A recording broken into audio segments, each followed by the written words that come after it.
Well, there you are, Maggie. Are you making your egg cream? There I am. I was sorry. I was just frothing up my egg cream here. Cheers to us. Gonna Cheers drink to this us. on camera. Chocolate milk and sparkling soda. And cheers. Ding. If it's good enough for Bartlett, it's good enough for me, you know? Nothing like seltzer and dairy product. It's kind of like chocolate milk if it just gave up a little bit, you know, like it was going through a divorce. Yeah, chocolate milk, but a little sad. Just a little sad.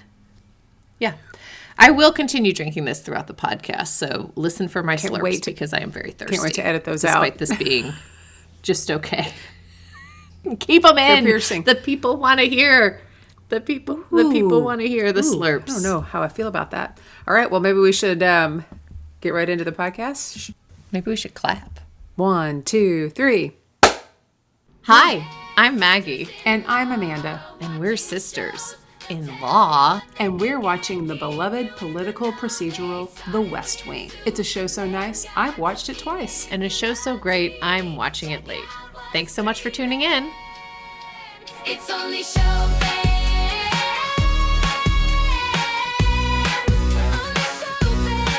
It's only show fans.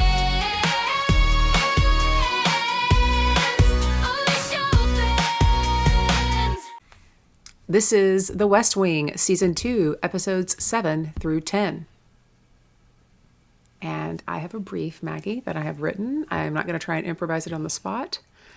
For those of you who are just joining, we do a brief every week, and it started because we were watching Suits, and now we do this because it's The West Wing, another law procedural. So here we go. In dual holiday episodes at our favorite White House, so many demons are stirring, we wish it was just a mouse. Thanksgiving brings turkeys and refugees on a boat, and Leo's political sister may not get the vote. Sam and Daddy B have a lot to say about space, and Josh is forced to pick a new stamp and can't decide on the face. CJ has to eat crow on Air Force One and wear a Notre Dame hat. And possible rumors from an ex that she is good in bed. Well, how about that?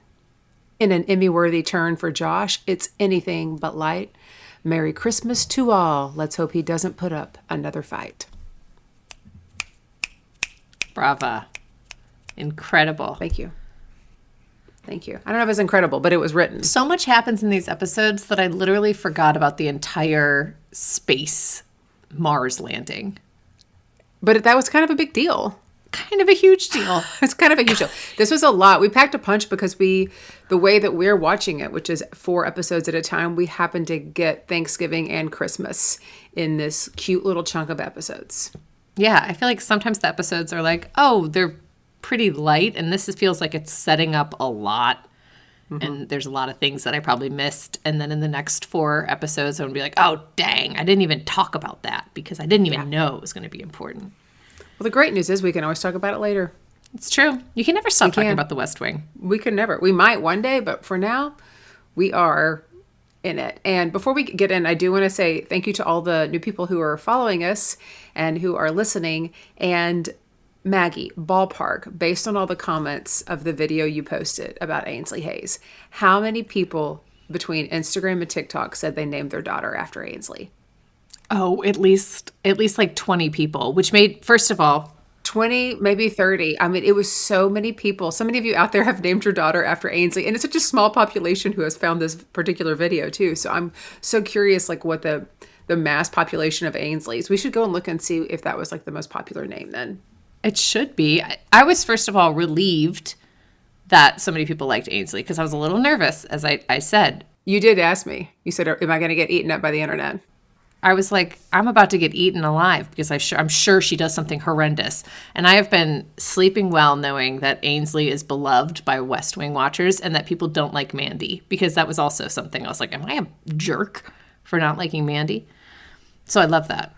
But it's not Maura Kelly that you didn't like. You just didn't like the character of Mandy. I think Maura Kelly is great. They didn't do her a service by writing a shit character for her. Exactly.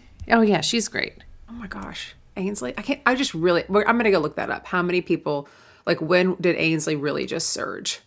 Probably another one in 2026 after listening to this. Absolutely. Also, Ainsley is an adorable name. Yeah. So cute. A huge spike in 2000. All right, should we start talking about these 4 episodes? Because there is a lot. First of all, I would like to talk about my favorite press secretary, CJ Craig. And these 4 episodes were a doozy for her. Yes. Okay. She, first of all, has to, like you mentioned in your brief, she has to do the overnight trip to Portland and wear a Notre Dame hat, all because she made fun of them, like made light of them ahead of the Michigan game. And not only is President Bartlett a fighting Irish, but so is Danny Kincannon. And so he also is pranking her this entire flight. She has to just sit on this dinky little bus, giving everyone like a substitute teacher, getting people ready for a field trip. And that's her job. That's her job. That's an exhausting job. So exhausting, because not only that, then it's Thanksgiving week, which is stressful enough. Last year she was sick during Thanksgiving, so she has no idea what needs to happen. Turns out she does everything and no one else does anything. So much so that she even has turkeys in her office. She has to decide which one's the most photogenic and which one gets no pardon. Eric and Troy. Eric and Troy. What names for turkey? Eric and Troy. I know. Well, how do you name a turkey, though? I've never really thought about the names of turkeys until this show. What would you name 2 turkeys? Well, it depends. I always said if I had 2 cats, that would be Mungo Jerry and Rumple Teaser, because I like pairs of things. So, it might be like, I don't know, what's a pair of something? Leg and thigh? Leg and thigh? Wing. Yeah, I feel like that's, Wing and breast? yeah, that'd be awful, though, to name them after their own parts that are about to get slaughtered. I don't know, though. Maybe it's better than giving them Human cute names. names like Eric and Troy, where they are like you're really bought in. I feel like a name for a turkey needs to be something like Samuel. Or like, Okay, why is that? Like turkeys are a serious bird. They were almost the national bird. Did you know that? I had no idea. Instead of the eagle, it was almost the turkey. That's how important they are to our nation. And so they deserve a name that, like, Eric and Troy even are a little like, okay, see you at the frat house, Eric and Troy. But it should be like Samuel. Can you imagine it? What if we had for Thanksgiving? We had eagles and dressing instead of turkeys and dressing. If they had like swapped roles. Gosh. No, I think eagle meat would be too that tough. awful? Too tough. Yeah, probably too tough. Too tough. Anyways, tough job for her. Tough pranks. Yeah. She also has to sing, like lead everyone in song. And it just made me think, like, about her and the story is that she is one of the only women working in this administration. And people might think, like, wow, they're just poo-pooing on her. Like they were, like Ainsley was getting harassed. But I do not believe this to be true about CJ. I believe it's because she can do things like the jackal, and she can take it, and she can sling it back. And so it's fun to poke fun at CJ and make her do these things because she's game for it. Yeah. It's lighthearted. I agree. It's not workplace I agree. harassment. I forgot to mention something about them being on Air Force One because I don't know if we're going to talk about it again. But this is the first time, based on my little fun fact research, this is the first time we see an episode in Air Force One. And a lot of people behind the scenes were calling it the fly and talk instead of the walk and talk because they basically were doing the same thing, just walking around, kind of yelling at each other with blue folders, except on that big old plane. That is a big old plane. That was my favorite so Sam is having this freak out moment about this speech that he's not happy with that has to be delivered at 8 a.m., like as soon as they land in Portland.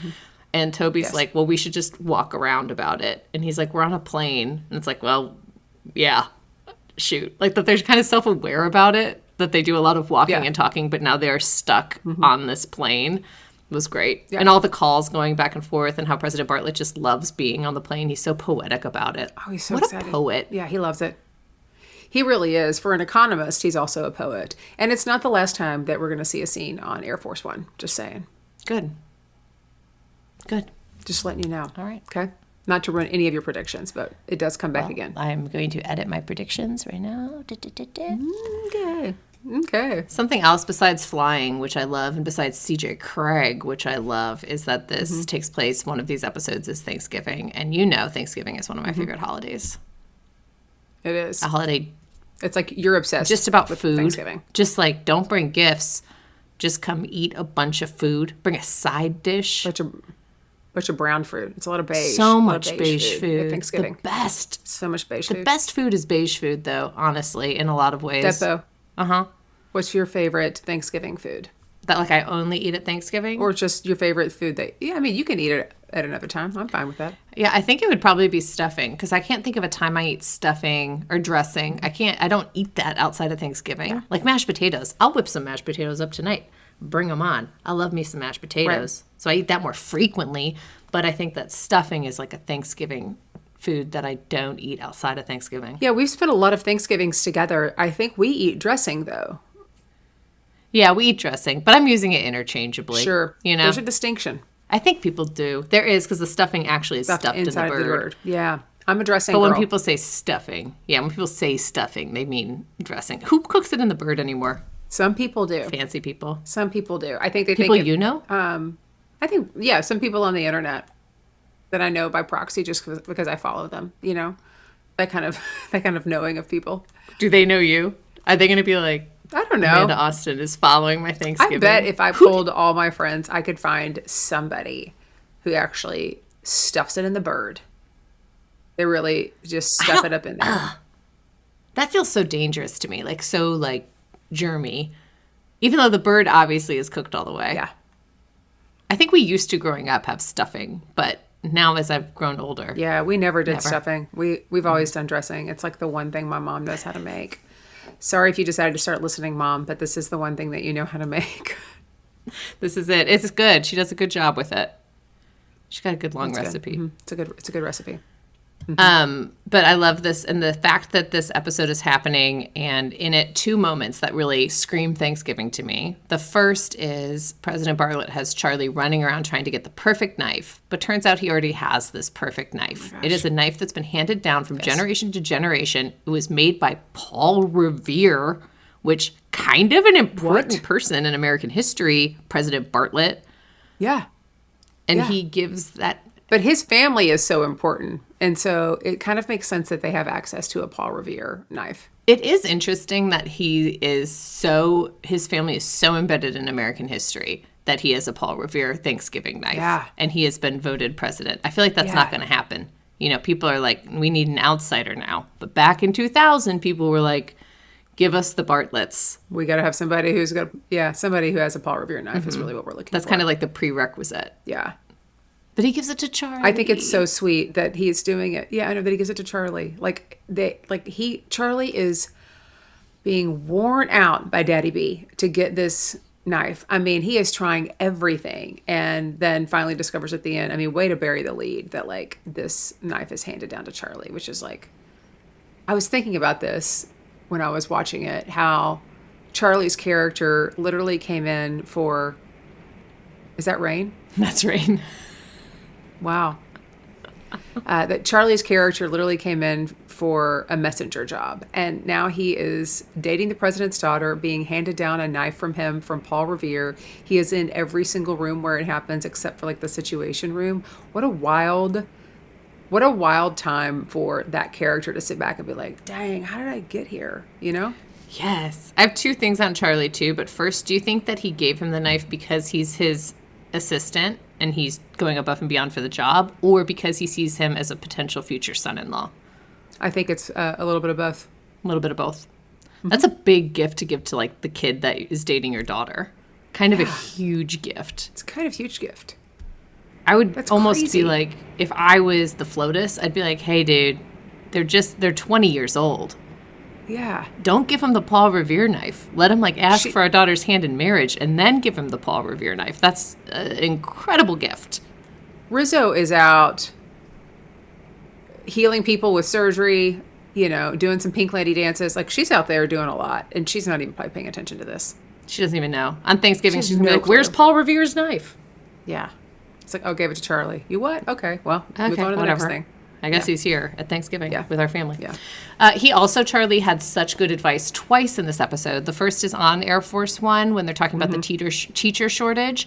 And Charlie suggests that if they paid for teachers' colleges, then more people would sign up to be teachers because they could get a degree, which is something that a lot of places do now. And I think it does really? help.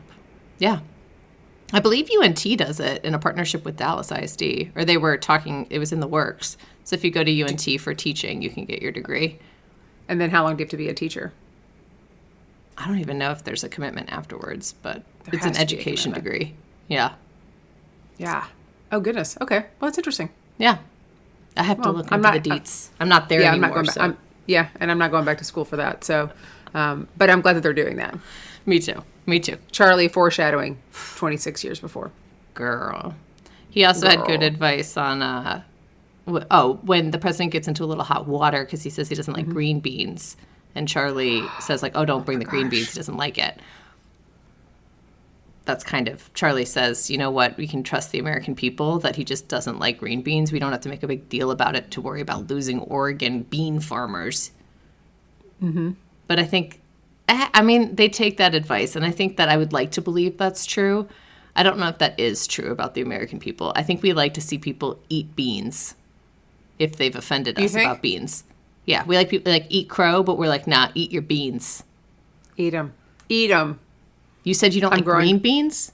Eat some green I'm growing beans. green beans right now. Your garden is thriving, Amanda. Thank you. My garden is thriving. And as soon as I have some green beans, I'm going to eat them for Bartlett since he doesn't want to. I'll eat them here on this podcast. Okay, Depo, what vegetable would get you in hot water with delegates or with people, with voters? I don't think there is one. You eat every single vegetable? Well, there's some I like more than others, but I don't. Name There's 'em. not a vegetable. Name them? Yeah, name them. Not a vegetable, Name the but- vegetable that you hate the most. I can't think of a vegetable that I hate the most. That's amazing. What about you?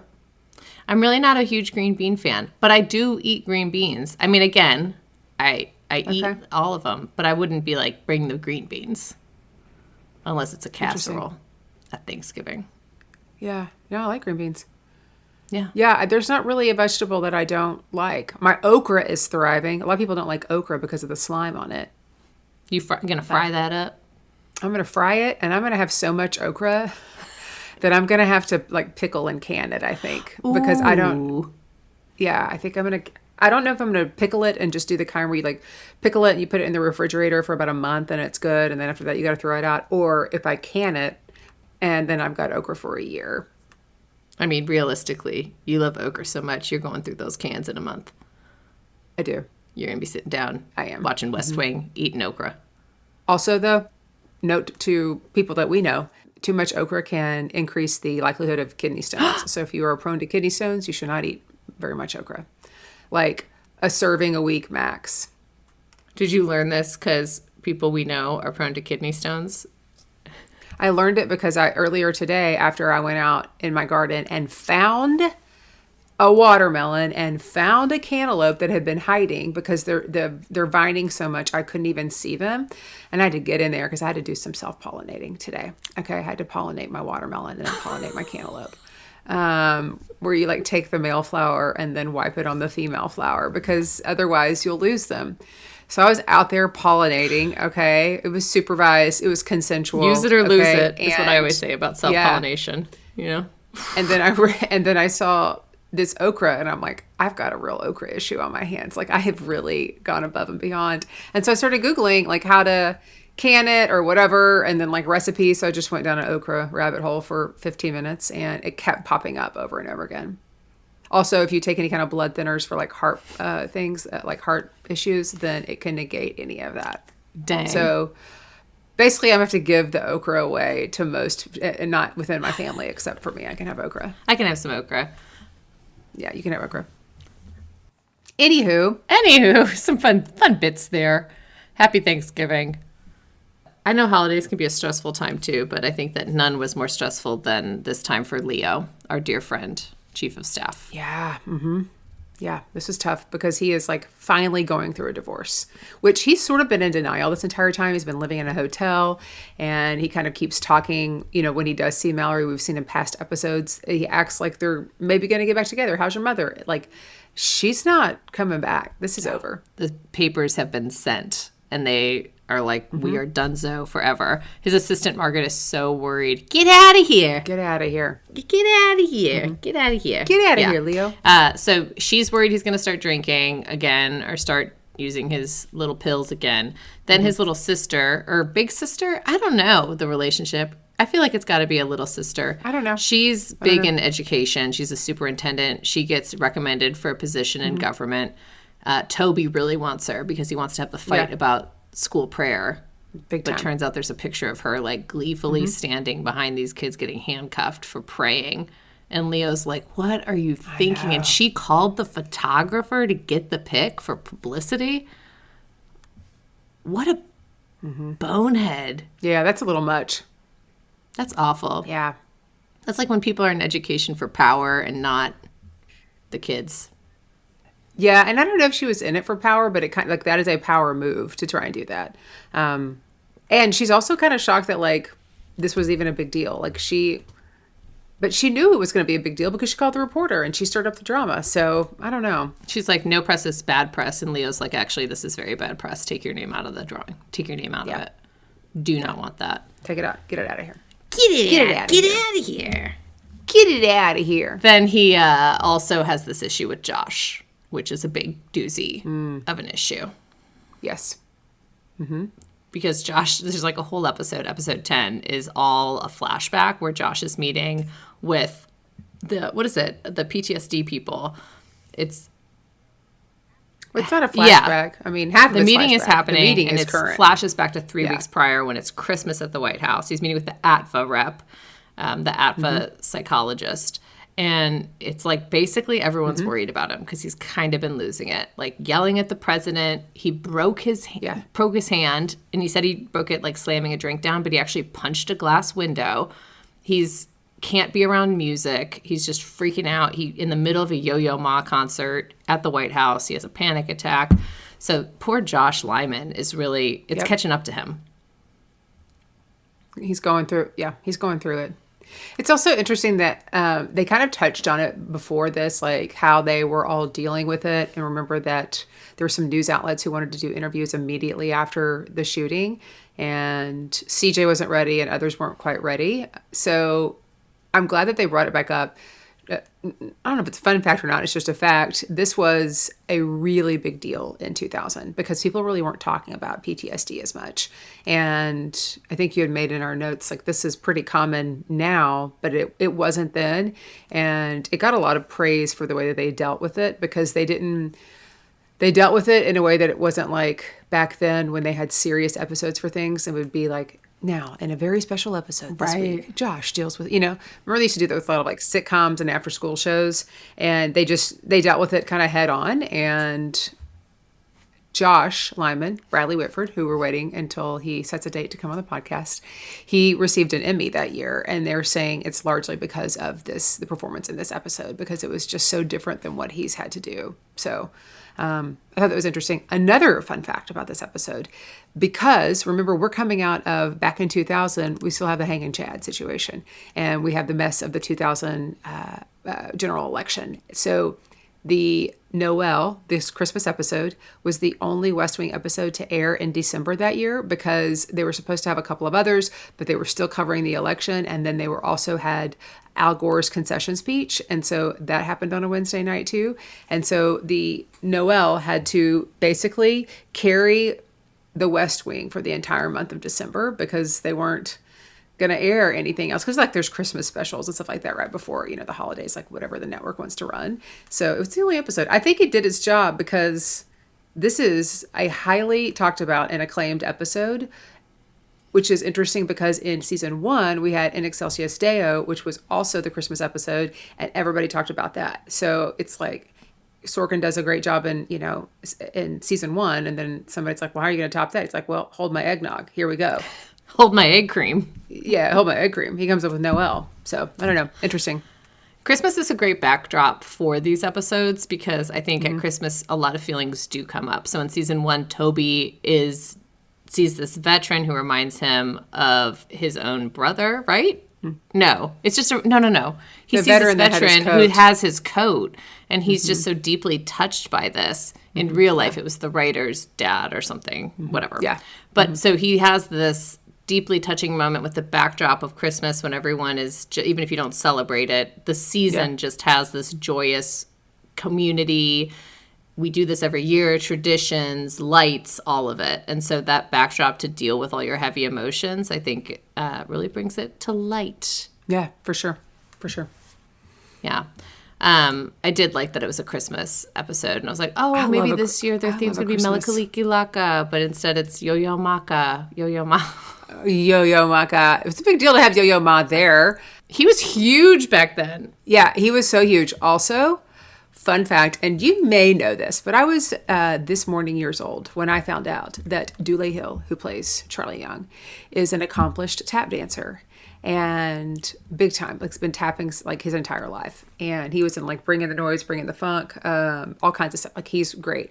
During breaks on set, when Yo-Yo Ma was playing and kind of warming up, he would tap alongside him on the set of The West Wing with Yo-Yo Ma, which I'm like, where is the footage of that? So then I went on a deep dive also today, beyond just learning how to can okra, on Dule Hill tap dancing. So there are a handful of videos out there. He tap danced on Psych. Did you know this? Because you know him from that. I feel like, why do I feel like I've seen him tap dancing? And I was like, is he really tap dancing? Oh, he's really tap dancing. I can tell you, as a tap dancer, that boy can tap. He can tap. Tap that. He can tap. Tap that. Tap it. Tap. Tap it. Tap. Tap. Tap. Tap. Tap. Tap. Yeah. That's amazing. I wish I could tap dance, but not have to do any of like the formal training and practice. I wish I could just do it. Yeah.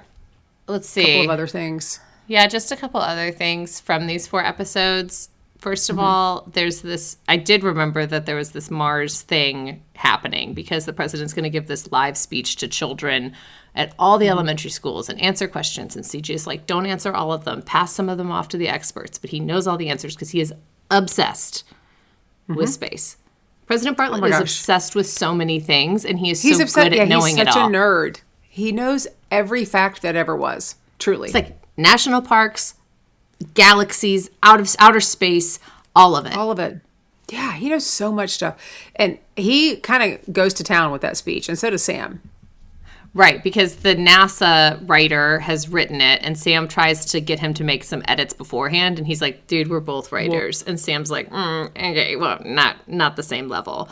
So as the president is reading the teleprompter, he's like, who wrote this? This is awful. And Sam improvises the perfect speech for the president to give that's in his voice, and it's authentic, and it's poetic, and it's inspiring, and it's not just facts and boring. Not just boring. Another highly quoted speech by Sam Seaborn later on.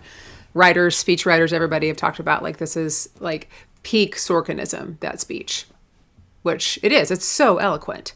So eloquent. I do think Sorkin does such a good job because we see all these small moments with characters, but then when they get a moment to really give their monologue, it's so impactful and powerful. Yeah.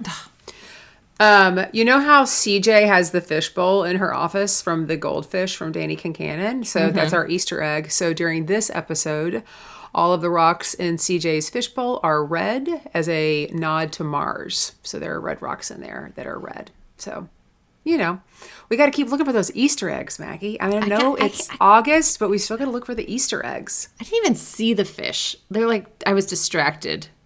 I didn't even see them. I gotta be looking harder for that fish. You gotta look harder. Tiny little red rocks in there. Tiny little red rocks. They don't even get to Mars. It's just so sad. I know. Among the many other things that were sad in that episode, like a tanker. I don't know. Lots of crises. Yep. The other thing about Sam that I thought was kind of funny is he goes to this event with CJ to go see this composer. And it's something that they have to go to, right? And Mallory is going to be there. And she is now dating a hockey player. And he says, I haven't talked to her since season 1, since the Lori story came out, since she was in the newspaper featured with a call girl in a photo. And he's just like, I haven't even talked to her because, like, you know, I didn't really do anything. He's kind of like heeming and hawing. And he goes, I don't even understand what dating is anymore. And I was just like, Sam Seaborn. This is before dating got so complicated. Like, Yeah. this is before Tinder and Match and before internet dating. And if he's having trouble now, I can only fanfic imagine how tough of a time Sam Seaborn is having in the dating scene. Oh my gosh, can you imagine? He No. would be eaten alive on Hinge. Like, just ghosting no way. someone because you're on the newspaper with a call girl. Mm-hmm. Maybe just a text. Maybe a Yeah. beeper, you know? Yeah. A quick Oh call. gosh, the beeper. The beeper. Send her a beep. Let's see. What else do we have? Oh, also just noting that Ainsley is not heavily featured in these 4 episodes, which is very sad for me. But when she is featured, she is desperately trying to get a Fresca in the White House. Aren't we all trying to get a Fresca? Girl, I feel like I started drinking Fresca again maybe last year, and now I cannot stop drinking Fresca. I just bought a 24 pack of Fresca at Sam's Club for $11. Incredible purchase. Incredible purchase. That's a great deal. It was so good. There was only a few of them left. I think it was just a real, it was a real steal, you A know? run on Fresca. A run on Fresca. You know, the very first time I had a Fresca When? was at DCH because we used it to make it in drinks. I'd never had it growing up. I thought it was like some kind of peach seltzer or something. And it's not. Fresca is the original sparkling water with all of the flavor, none of the guilt. Grapefruit. Oh It's my got gosh. grapefruit in it. We should have been having a Fresca instead of an egg cream today Yeah, because I'll in tell you honor of what. Ainsley. This is a little heavy, but you know what's not heavy? What? Fresca. Fresca's not. This is not sponsored by Fresca, but we are not opposed to it being sponsored by Fresca. No. We'll drink bubblies on air like this at the risk of having a little burpees. We'll do it. I will Fresca? literally drink anything because I'm currently drinking seltzer with chocolate milk. And Yeah. I have So been really sipping it. anybody could sponsor us. Any kind of liquid could sponsor us. We'll take 2 sponsors, a sparkling and a chocolate milk, because that's what we've done here. Mix and match.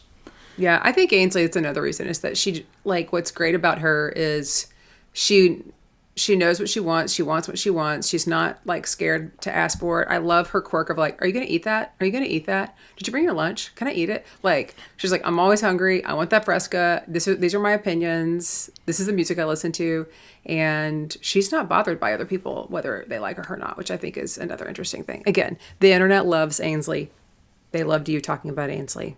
I love deal. Ainsley. She is hungry for whatever snack you got and for her career. You know, she's she's hungry. She's working hard. And she is thirsty for a Fresca, but not thirsty for your hot takes on her. She doesn't care. She lives her life. Bring it. She doesn't care.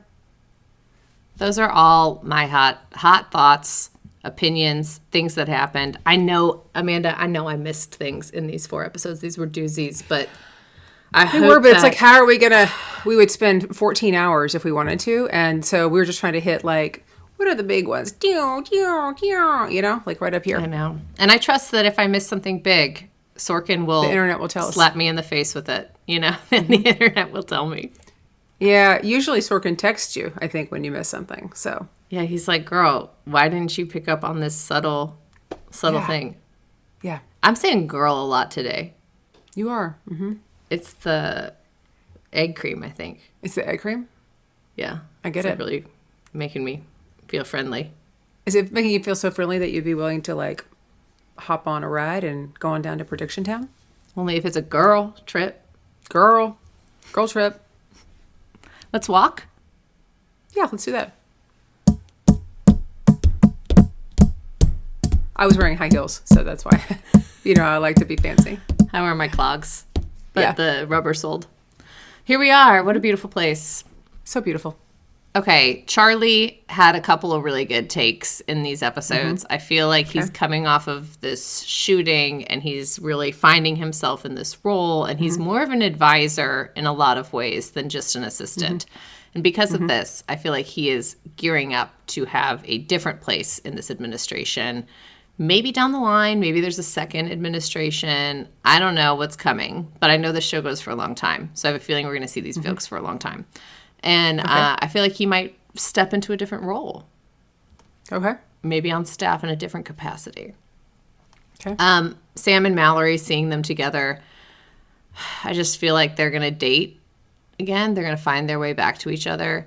I think they're good together because they both like to poke at each other. And Leo obviously respects Sam. Sam respects Leo. So maybe we have this other relationship where it's like this fatherly position working with the guy who's dating the daughter.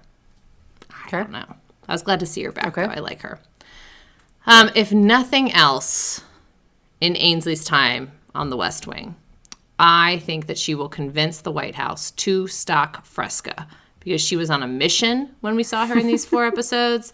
And I feel like when she puts her head to something, she is going to get it done. Yeah, there's no stopping Ainsley. Nothing's stopping her. Nothing stopping her. Those are great predictions. I can't confirm or deny because I've seen it. But as always, you're coming in hot with really strong predictions. So we got to see, where they go. Thanks so much for tuning in. You can check us out on Instagram, TikTok, and YouTube. You can listen to us on Apple, Spotify, or anywhere else you get your podcast. And don't forget to like, subscribe, and leave a review. And if you don't know what to say in your review, you can say, this podcast is the egg cream of the crop. Yeah, it is. Yeah, it is. Cheers. 5 stars. Bye.